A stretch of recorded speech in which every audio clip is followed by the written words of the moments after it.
বর্তমান সোশ্যাল মিডিয়ায় একটা বিষয়ে তোলপাড় হয়ে চলতেছে।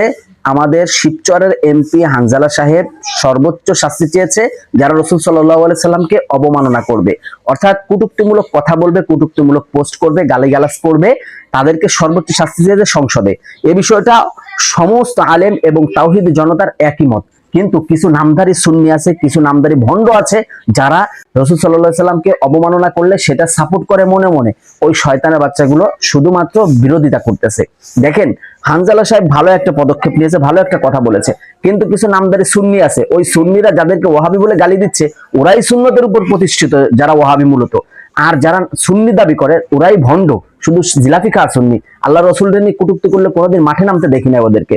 যাই হোক, ওদের স্ক্রিনশট আপনাদেরকে দিব। ওরাই বলতেছে যে হানজালা সাহেব এটা করলো কেন, ওটা করলো কেন, রসুলকে ভালোবাসুক আগে। আরে ভাই, ভালো না বাসলে কি সে রসুলকে অপমান করার সর্বোচ্চ শাস্তি চায়? আরে বেয়াদব গুলো, তোরাই তো ভণ্ড সুন্নি, তোরাই তো আল্লাহ রসুলকে নিয়ে শিরক করিস, বিদআত করিস, তোরাই তো আল্লাহ রসুলকে নিয়ে কটূক্তি যারা করে তাদের সাপোর্ট করিস। এই জন্য তোরা ভয় পাচ্ছিস, যদি এটা শাস্তির যোগ্য হয়ে যায়, এটা যদি কার্যকারিত হয়ে যায়, তোরা ভয় পাচ্ছিস এই জন্য যে তোদেরই না কত শাস্তি হয়।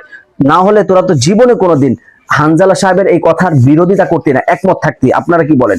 কারণ ওই সুন্নি শয়তান গুলো আজকে হানজালার বিরোধিতা করতেছে যে না, এটা চাইলো কেন, আল্লাহ রসুল এটা বলে নাই, ওটা বলে নাই, এইটা করে না, মানে বিভিন্ন যুক্তি তর্ক দিচ্ছে, অর্থাৎ শয়তানের মতন। শয়তান কিন্তু আদম আলাইহিস সালামকে সিজদা না করার বিভিন্ন যুক্তি তর্ক তুলে ধরেছিল, তারপরে কিন্তু সে শয়তান হয়েছে। ওরাও নামদারি যে সুন্নি গুলো, শয়তান গুলো, ওরাও এরকম বিভিন্ন যুক্তি তর্ক তুলে ধরতেছে, অর্থাৎ এরাও শয়তান। অর্থাৎ আল্লাহ রসুলকে কটূক্তি করে যারা, তাদেরকে সাপোর্ট করার কারণেই তারা এই শয়তানিটা করতেছে। না হলে তারা এক কথাই মেনে নিত যে যেই বলুক, সংসদে যেহেতু এটা হচ্ছে, এটা পাশ হোক, তারা এটাই বলতো। কারণ তাদের ভিতরে একটু কিঞ্চিত পরিমাণ শয়তানে আছে বিধায় তারা এটা পাশ করতে হতে চাচ্ছে না, পাশ হোক এটা চাচ্ছে না। যাই হোক দর্শক, এই ধরনের সুন্নি থেকে, এই ধরনের ভণ্ড থেকে আপনারা হেফাজত থাকবেন এবং যারা মূলত সুন্নাতের উপর প্রতিষ্ঠিত থাকে তাদের পক্ষে থাকবেন।